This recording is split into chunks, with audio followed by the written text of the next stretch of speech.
Yo hablo de la paz, porque el empleo es el nuevo nombre de la paz. Lo que estamos nosotros impulsando es que la paz en Colombia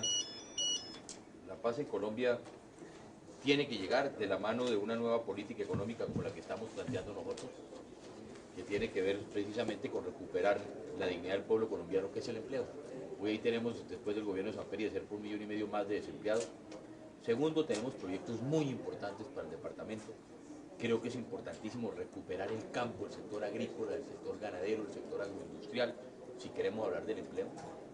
Yo insisto que todavía el 40% de nuestro país vive en el campo colombiano y por eso es al campesino con crédito, con maquinaria, con tecnología, fortaleciendo las cadenas y sobre todo la comercialización de sus productos, como vamos a poder nosotros generar una política de empleo.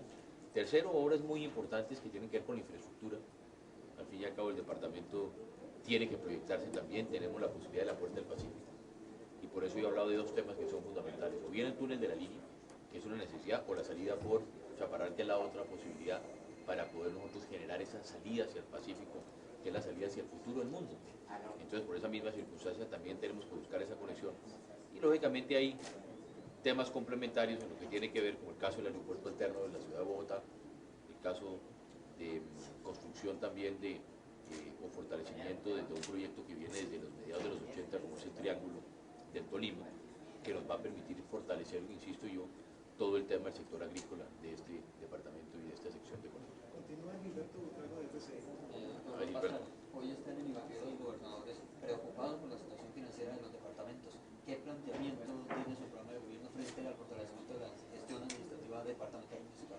Bueno, primero que haya una gestión, yo creo que hay una situación crítica que estamos viviendo en este momento y que tenemos que mirarla con mucha tranquilidad, en especial lo que tiene que ver en el caso municipal con el tema de las transferencias, porque yo he venido hablando del tema del IVA y he insistido en que se puede rebajar el IVA, pero que se pueden aumentar también los ingresos, en que se puede aumentar los recaudos, en que fíjese que en este momento el IVA se está dejando de percibir 2 billones de pesos al año, lo que significa que en este cuatrenio el doctor Serpa y el doctor Samper más o menos se perdieron como 4 billones de pesos que no llegaron a los municipios.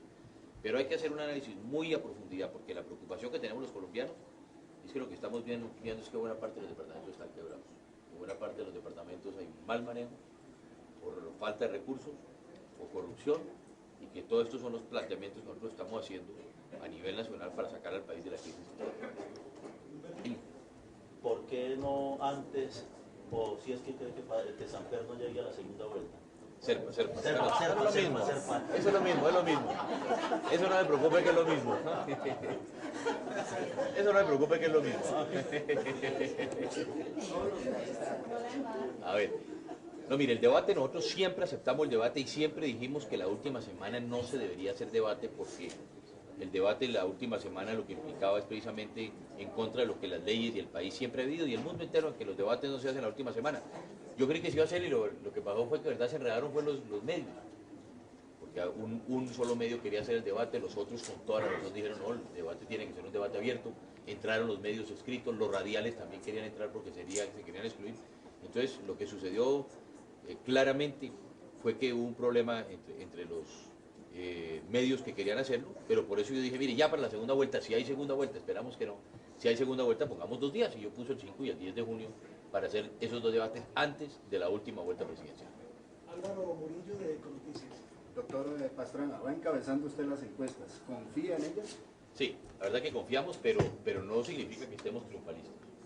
Yo creo que hay que trabajar el doble, porque yo digo que vamos más de 10 o 12 puntos, hay encuestas que nos dan 17 puntos de diferencia, pero todavía estamos, como digo yo, a 8 punticos de ganar en la primera vuelta. Entonces el esfuerzo que estamos haciendo es para tratar de lograr conseguir esos 8 puntos que nos permitan llegar a la primera vuelta presidencial y ganar en la primera vuelta. Eduard Amaya. Que nos da el daño. Las cifras que nos da el gobierno son totalmente distintas. En 1994 el país le entregamos a Ernesto Samper un gobierno, un país con 14 millones de pobres. Y 4 años después del gobierno de Samper y de Serpa hoy tenemos 18 millones de pobres. Es decir, nos ha generado 1 millón de pobres por cada año de gobierno Samper y Serpa. Por eso es que hablamos del cambio. Porque yo digo que pasamos del asalto social al atraco social. Porque hoy lo que tenemos son más pobres en Colombia, más desempleo, tenemos 1,5 millones más de desempleados, 4 millones más de pobres, un crecimiento del país que no llega al 2.5, en fin, lo que estamos viendo es una crisis profunda y esa crisis quien la está viviendo es el pueblo colombiano y especialmente la gente más pobre y más necesitada. ¿La segunda vuelta mejor con Noemí o con Serpa? Yo creo que va a ser conserva. Doctor Pastrana, lo que tiene que ver con suyo con los tolimenses. Sí, mire, ahí en el tema de la infraestructura hay que invertir también en Tolima, porque ahí hace falta no solamente la inversión, sino pavimentar, invertir. Yo siempre he dicho que si estamos hablando de globalización no se puede hacer sin carretera, la globalización no se puede hacer sin puertos, la globalización no se puede hacer sin aeropuertos. Por esa misma circunstancia hay que invertir en estos aspectos, que es el otro mecanismo para generar empleo. Pero yo digo que hay que buscar las prioridades, invertir en esos proyectos y de esta manera proyectos que no solamente van a ser regionales, sino que van a ser nacionales. María.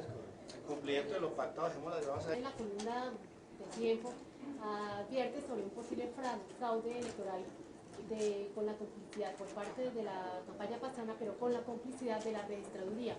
Hace un llamado a la Procuraduría para que se investigue sobre esto. ¿Usted qué tiene para decir? La verdad que no he leído la columna del doctor Daniel, pero sí hay una preocupación por parte nuestra de fraude, sí, pero por la campaña de Andrés Pastrana, por lo menos, en eso hemos venido insistiendo desde el comienzo de nuestra campaña, hemos conformado todos los grupos para poder controlar las mesas, todos los grupos para poder nosotros controlar las elecciones el próximo domingo. Yo personalmente confío en el registrador, pero hay serias dudas a veces de nuestra gente y cada vez que ha habido dudas hemos hecho los planteamientos claros ante el Consejo Nacional o ante el propio registrador para buscar que haya una claridad por parte del gobierno. Aquí lo que hay que ser claro es que es el gobierno el que tiene que ser garante. El gobierno que además es amigo del señor D'Artagnan.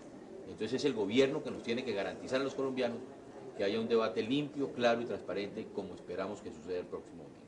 Continúa César Vidal, noticiero de las 7. César. La situación de las cárceles en el país son bastante difíciles en este momento.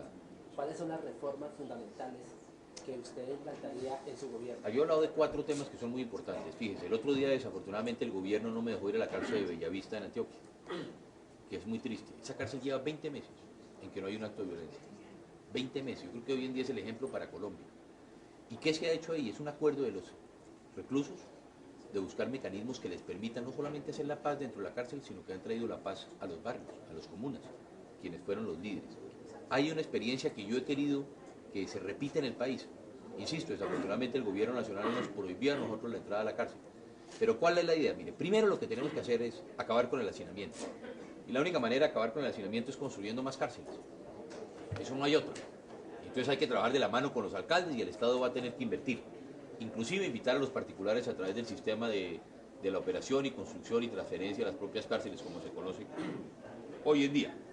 Segundo, tenemos que crear cárceles que nos permitan separar a los delincuentes de alta peligrosidad de los delincuentes que cometen un primer delito, porque lo que no pueden convertirse en las cárceles son las universidades del delito. Tercero, yo he venido proponiendo 2 temas fundamentalmente con la resocialización, que es invertir en la educación, que los presos puedan estudiar, que puedan graduarse muchos de ellos, por lo menos de bachiller, y generación de empleo. Y frente a la generación de empleo yo tengo una propuesta nueva que es crear las cooperativas de la cárcel. ¿Qué significa? Que los propios presos puedan crear sus cooperativas de trabajo para poder aportar inclusive a la propia cárcel. Un ejemplo, muchas veces hablamos de la ampliación de una cárcel y resulta que contratan obreros de afuera en lugar de contratar muchos de los obreros posiblemente de la construcción que están en las propias cárceles. Y con estas cooperativas los presos van a poder autoabastecer las cárceles en comida, en restaurantes, en fin, en distintas actividades, pero los presos además cuando salgan van a poder trabajar porque van a tener su propia actividad. Y si vamos quedando, si hay cárceles que están en el sector rural, esas van a abastecer a otras cárceles de comida, compren la comida a esos presos, ellos van a tener la posibilidad después de ser expresidiarios de tener donde trabajar y de esta manera los vamos reinsertando en nuestra sociedad. Y colaboración del sector privado también para que cumplan. Por ejemplo aquí, en Ibagué se habla del tema de la maquila, ¿por qué no hacen maquila también en las cárceles? Que tengan la posibilidad de tener recursos ellos y de esta manera poder nosotros acabar con un problema como el que estamos viviendo. ¿Por qué tiene esa respuesta fundamental? Usted ya la contestó, pero queremos dejarla. ¿Cuál fue la razón fundamental por la cual usted no aceptó los debates sobre el... Porque no se pusieron de acuerdo los medios. Esa fue la razón fundamental. Los medios no se pusieron de acuerdo y por esa misma razón nos tocó aplazar el debate. Esa fue la razón fundamental, fue eso, que no se pusieron de acuerdo los medios de comunicación. Continúa. El problema de la paz se ha convertido en algo de una feria en Colombia. Sí. Está desfigurada la realidad nacional con tantos interlocutores. los representantes del presidente, los gobernadores, pero cada día hay más violencia. ¿Cuál es exactamente su propuesta? Yo he sido claro. Lo primero que tenemos que hacer es que a partir del próximo 1 de junio, espero yo, a partir del próximo lunes, sentarme y dialogar directamente con la guerrilla. Esa es una fase. Directamente lideraré las negociaciones con la guerrilla. Pero de la mano, yo insisto que tenemos que hacer una gran reforma en nuestra sociedad. Porque nada vamos a hacer los colombianos, como digo yo, con hambre no habrá paz. Si nosotros no le tendemos la mano al sector más pobre de este país, a los sectores más necesitados de Colombia, nosotros no vamos a poder hacer la paz. Por eso necesitamos invertir en lo social, por eso cambio también es justicia social. Y de la mano, firmando un posible acuerdo, como esperamos hacerlo, con los grupos alzados en armas y con la inversión social, vamos a traer la paz a Colombia. Doctor Pastrana, mi saludo y mi respeto. Tuve el gran orgullo y satisfacción de representar a nuestra tierra colombiana por 14 años en las piletas del mundo. Con esta inquietud represento a miles de niños a lo largo y ancho del país que carecen de escuelas de iniciación deportiva, que carecen de escuelas de formación deportiva, que carecemos de escuelas de talentos colombianos para llegar el día de mañana a una gran figuración internacional. Podemos soñar que a partir del 8 de agosto tendremos esa gran oportunidad de darle al niño colombiano una oportunidad de ser exponente de nuestra raza. Definitivamente, porque yo creo que el deporte tiene que ser una política de Estado, que es lo que yo creo que nos ha faltado a los colombianos. Y por eso tenemos que invertir en el deporte, y esos son los 10 grandes cambios que va de la mano con el de la lucha contra la educación y prevención frente a la drogadicción, el maltrato infantil, está el tema de la recreación, está el tema del deporte y está el tema de la cultura. Esos son 3 temas que van de la mano. Y a partir del próximo 7 de agosto lo que esperamos nosotros es generar una verdadera política de Estado, que como usted bien lo dice, nos permita a nosotros recoger el semillero de deportistas que tenemos a lo largo y ancho de Colombia, en el fútbol, en la natación, en el boxeo, en el béisbol, donde queramos, en las distintas disciplinas deportivas tenemos un gran semillero, pero lo que pasa es que el Estado no ha tenido una política clara frente al deporte, y eso es lo que aspiramos nosotros a implementar a partir del próximo 7 de agosto. ¿Cree usted eso viable? No, la verdad que no. La verdad que yo tengo una posición distinta. Yo lo que digo es que a los cafeteros hay que tenderle la mano. Y hay que tender la mano primero ayudándoles a través del fondo para sus deudas, proyectando después de las deudas del año 94 unas deudas a más largo plazo con unos intereses que no sobrepasen 15, el 18%, para no generar falta de expectativas. Porque exactamente esa misma propuesta la hizo Samper y Serpa cuando empezó este gobierno. Exactamente igual la hicieron, si usted se recuerda, y resulta que 4 años después no han cumplido. Por eso la gente dejó de creer en el continuismo, porque exactamente esa misma propuesta la hizo Samper y Serpa como jefe de debate de Samper en aquella oportunidad. Por eso yo quiero ser muy claro, a los cafeteros hay que tenderle la mano, hay que buscar que sus deudas, insisto, las después del año 94 a 10, a 15 años, a tasas no mayores del 18%, tenderle la mano para la renovación de cultivos a través del Fondo Nacional del Café, que puedan renovar los cultivos. Estamos renovando en este momento 20.000 hectáreas. Necesitamos renovar 70.000 hectáreas para poder ponernos a la altura y que Colombia pueda volver a exportar, que significan ingresos. Hay que llegar con seguridad social también a los cafeteros. Hay que llegar con inversión del Estado. Las zonas cafeteras las abandonamos porque supuestamente eran las zonas ricas de Colombia y hoy en día son zonas muy afectadas. El tema de la educación. En las áreas cafeteras hay que invertir mucho más en el campo educativo, porque hay que buscar también mejorar la calidad de la educación en estas áreas. Y al fin y al cabo, del café viven 500.000 familias. Y por esa misma circunstancia nosotros necesitamos tenderle la mano para que podamos con ellos, de la mano, seguir desarrollando uno de los sectores más importantes de nuestra economía. Nos acompaña Luis Alberto Cabrera del Canal. Buenos días. Específicamente en política agraria para el departamento del Tolima, sabiendo que este departamento es eminentemente agrario. ¿A qué se compromete usted con el departamento del Tolima? Mire, ya lo dijimos, yo creo que el triángulo del Tolima apenas se han hecho las primeras inversiones. Y estamos hablando que si queremos recuperar la vocación agrícola, pues tenemos que comenzar a fortalecer este tipo de proyectos. Yo he hablado claramente que para el campesino colombiano tenemos que darle crédito, hay que buscar los mecanismos que nos permitan darle tecnología, que nos permita darle a nosotros maquinaria, fortalecer las cadenas productivas, la comercialización de estos productos. Todos estos temas tienen que ir de la mano para volver a recuperar el sector agrícola y ganadero de Colombia. Esa es nuestra vocación, es el sector más abandonado y es donde tenemos que tender la mano. Yo he dicho que con Andrés Pastrana será el presidente amigo del campo colombiano. Y es con ese 40% de nuestra población con que vamos a trabajar para sacarla de ahí. Henry Rengifo, Tolima 7 días y el tiempo. Pastrana, acaba de decir que usted cree en las respuestas. Sí. Hay un repunte significativo de la doctora.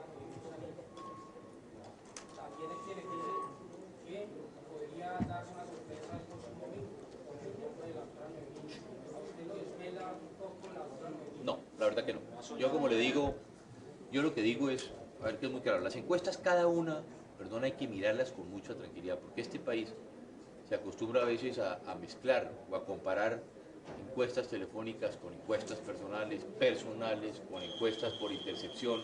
Entonces, las encuestas tampoco se pueden meter así todas como en un tarro e ir expresando lo que es bueno y lo que es malo para uno. Yo creo que las encuestas son una señal muy importante. No hay ninguna encuesta que nos dé, en el caso de Andrés Pastrana, menos de 10 puntos de diferencia, menos de 10, todas por encima de 10 puntos con el resto, con el candidato del partido del continuismo, como el doctor Serpa. Nosotros lo que estamos haciendo es ese esfuerzo para tratar de conseguir esos 8 puntos que nos pueden dar ese triunfo en la primera vuelta, y estamos trabajando intensamente para tratar de consolidar ese triunfo en la primera vuelta. O sea, que no ha soñado con 9.000 usted. No, yo sueño es con una Colombia sin corrupción, Colombia con paz, con una Colombia con empleo, con una Colombia sin violencia. Ese es el sueño, Andrés. Ese es el sueño. Doctor Andrés, Germán Sánchez, del diario El Nuevo Día. Doctor Andrés Pastrana, usted ha dicho en reiteradas ocasiones, y lo hemos visto, está diciendo, hay que votar masivamente el 31 de mayo porque no sabemos qué pueda pasar en la segunda vuelta. No, eso ya sabemos. ¿Usted tiene sospechas de que vaya sí, claro. dinero? No, sospechas no. Yo lo que creo es que el país sabe qué pasó en la segunda vuelta. Y por eso yo he dicho, ¿por qué no nos ahorramos 20.000 o 30.000 millones de pesos? Yo personalmente digo que si gano la primera vuelta, esa es toda plata que lo voy a invertir a vivienda, interés social y acueducto y alcantarillados. Ojalá el país se pueda ahorrar esos 20.000 o 30.000 millones de pesos para invertir en la gente más pobre y más necesitada. Segundo, que hay que tener mucho cuidado, porque definitivamente lo que no podemos permitirnos es que vuelva a suceder lo que pasó hace 4 años, que entren rodos de dinero a la campaña electoral y no pase absolutamente nada. Que si tengo pruebas, no, pero sí hay que cuidarlo. Yo creo que lo que hay que evitar a toda costa es precisamente que pueda suceder ese tema. Para finalizar, doctor Andrés, Dairo Agudelo, Dairo. del Nuevo Siglo. Doctor Yo, Rodríguez, queremos saber, o sea, los estudiantes del Departamento de Tolima, de la parte tecnológica, que es del SENA, quieren saber si verdaderamente cuentan con el apoyo suyo. Definitivamente. Para que no privaticen del SENA, porque es la Universidad de los Pobres. Mire, definitivamente, yo creo que eso quedó claramente estipulado. Esa es la gran diferencia entre la campaña del doctor Serpa y la mía. Yo he sido una campaña de programas, de tesis, no de infamias y de calumnias. Desde aquí le decimos a los amigos del SENA, del Seguro Social, del Bienestar Familiar, del CISBEN, de la red de tesorería, que nada de eso lo vamos a privatizar, nada. Por el contrario, creo que hay que desprivatizarlo. Porque, por ejemplo, el CISBEN, a medida que llegamos a los municipios de Colombia, la gente más pobre no le está llegando el CISBEN. Y no le está llegando el CISBEN porque resulta que lo están manejando con un criterio político y son los políticos los encargados de repartir los carnets. Eso hay que desprivatizarlo. Ese es un derecho que tiene la gente más pobre de Colombia, igual que la red de solidaridad. Y por eso vamos nosotros a desprivatizar esas entidades como el CISBEN y la red de solidaridad, fortalecerlas para que lleguen a los sectores más pobres. El SENA, distinto a lo que ha hecho este gobierno, hay que fortalecerlo. Aquí hoy me decían amigos textileros que no les están preparando gente para que pueda trabajar en este sector industrial, que no hay gente capacitada. Entonces, ¿qué está pasando? Que el SENA sigue preparando gente para el siglo XIX, no para el siglo XXI. Por eso tenemos que fortalecer el SENA. Y el SENA que nos dé trabajadores para el próximo siglo y que no nos lo siga dando para el siglo XIX. Muchísimas gracias por su asistencia.